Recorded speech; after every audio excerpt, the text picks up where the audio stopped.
In this video, we'll discuss 3 different polynomial theorems: the remainder theorem, the factor theorem, and the fundamental theorem of algebra. We'll begin by talking about the remainder theorem. The remainder theorem says that if the number c is substituted for x into a polynomial f of x, then the result f of c is the remainder, hence the remainder theorem, when the polynomial f of x is divided by x minus c. This is a super cool theorem, and it allows us to find zeros really quickly. So for example, if we take the polynomial f of x equals x cubed plus 3x squared minus 10x minus 24, and let's take that polynomial f of x and divide by x minus 2. Using synthetic division, it would look like this: 1, 3, negative 10, and negative 24. We would put a 2 out front. Bringing down our 1, we get 2, 5, 10, 0, 0, and negative 24. So I'm only interested here in my negative 24. So let's see what would happen if I plug 2 into the function. 2 cubed plus 3 times 2 squared minus 10 times 2 minus 24 gives us 8 plus 12 minus 20 minus 24. Of course, that's 20, so 20 minus 20 is 0, and we get negative 24. Same thing. Which was easier? The synthetic division should be easier. Now let's see again. Let's use the same function, and let's divide by 3, x minus 3. So setting up my synthetic division, I'll put a 3 out front. 1, 3, negative 10, and negative 24. Bringing down our 1, we get 1, 3, adding 6, multiply, 18, 8, 24, and 0. And this is what we want, because if the remainder is 0, that means x minus 3 is a factor. In other words, f of x can be rewritten as x minus 3 times x squared minus 6x plus 8. So just to verify, let's find the function value at 3 and make sure that it is in fact a 0. That's going to give us 3 cubed plus 3 times 3 squared minus 10 times 3 minus 24, or 27 plus 27 minus 30 minus 24. So that is 54 minus 54, or 0. So the nice thing about this is if we can perform the synthetic division, which is fairly quick, we can find zeros of the polynomial. We just need to look for things where the remainder is 0. That is the remainder theorem.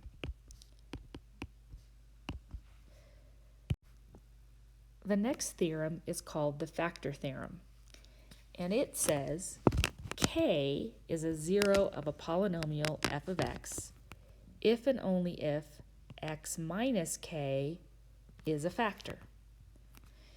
Well, if we think about the remainder theorem, this kind of, in association with the remainder theorem, says if we can do the synthetic division with dividing by x minus k, and we get a remainder of 0, then not only is x minus k a factor, but k is a 0.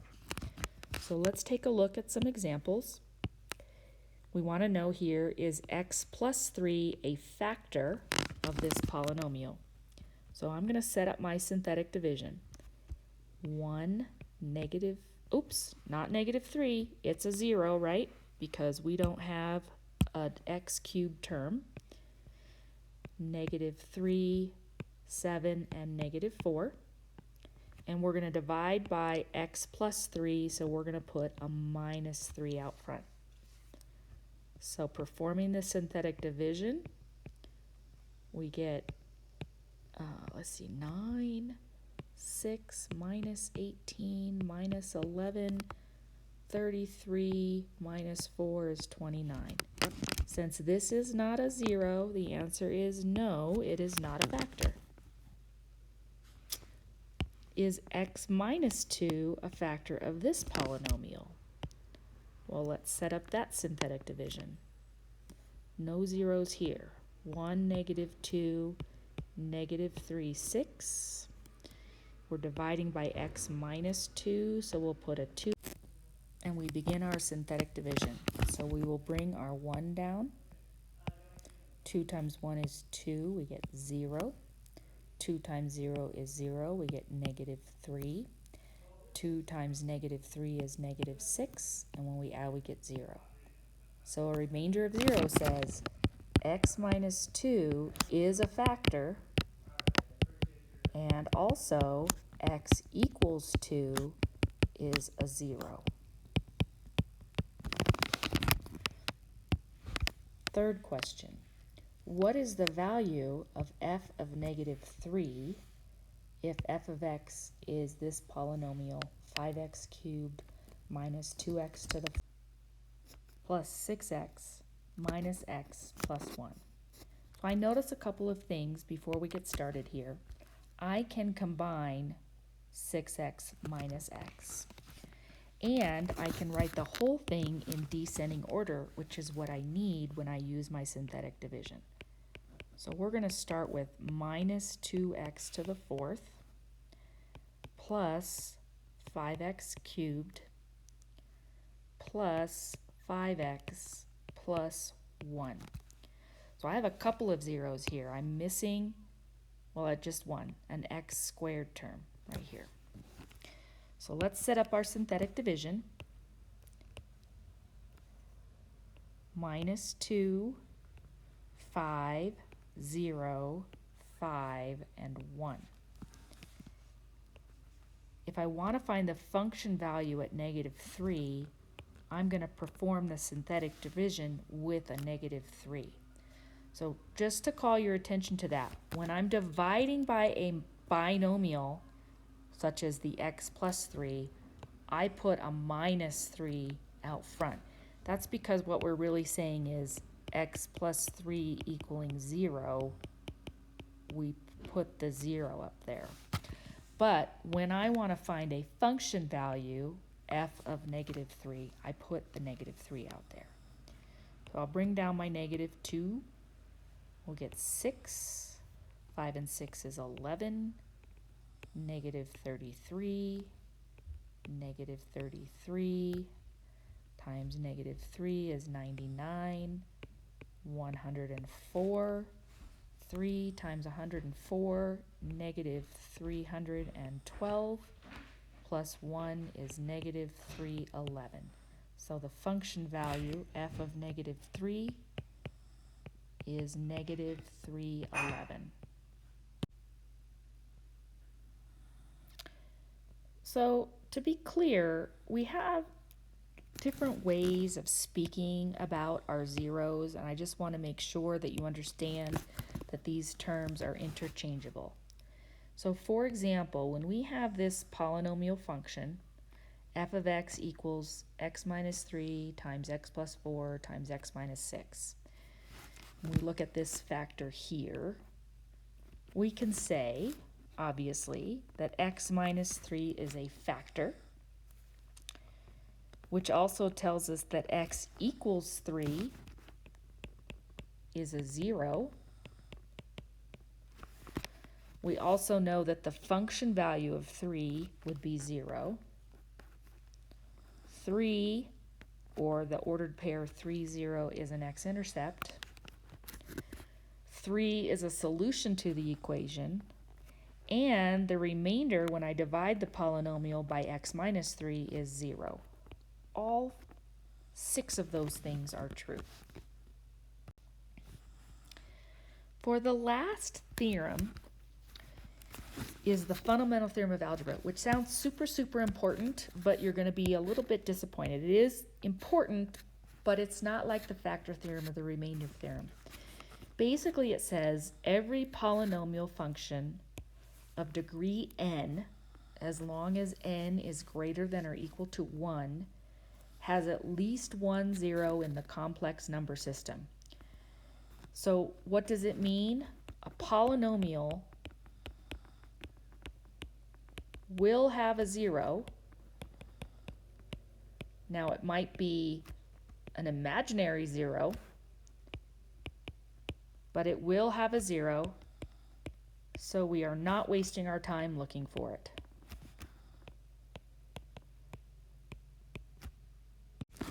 So it's important to know that if we have a polynomial function, there is at least one 0 out there, and we should go and look for it.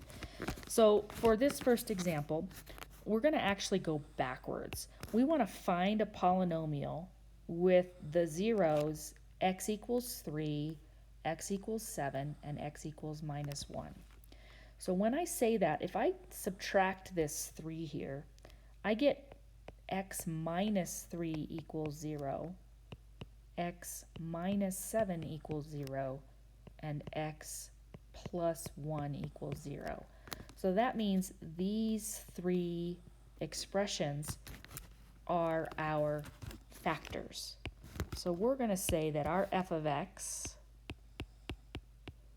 is x minus 3, x minus 7, and x plus 1.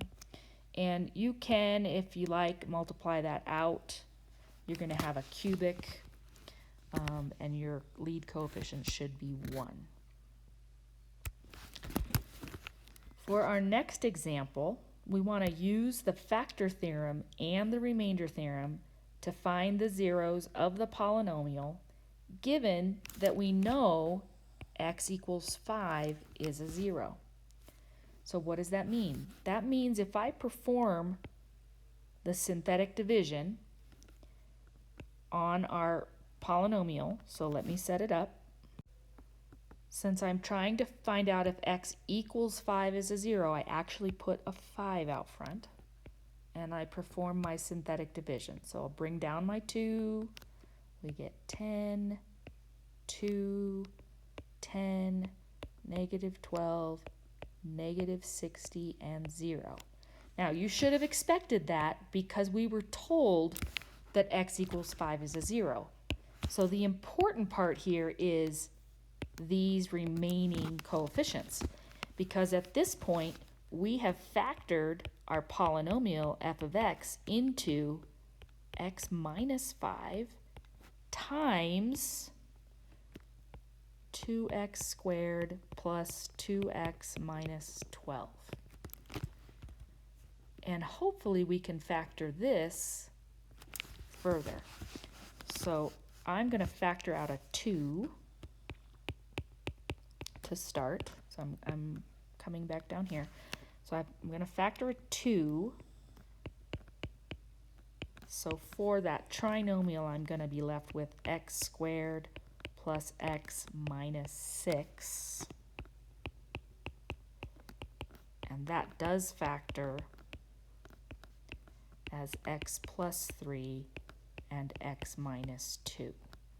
So my zeros are x equals positive 5, we were told that one, negative 3, and positive 2.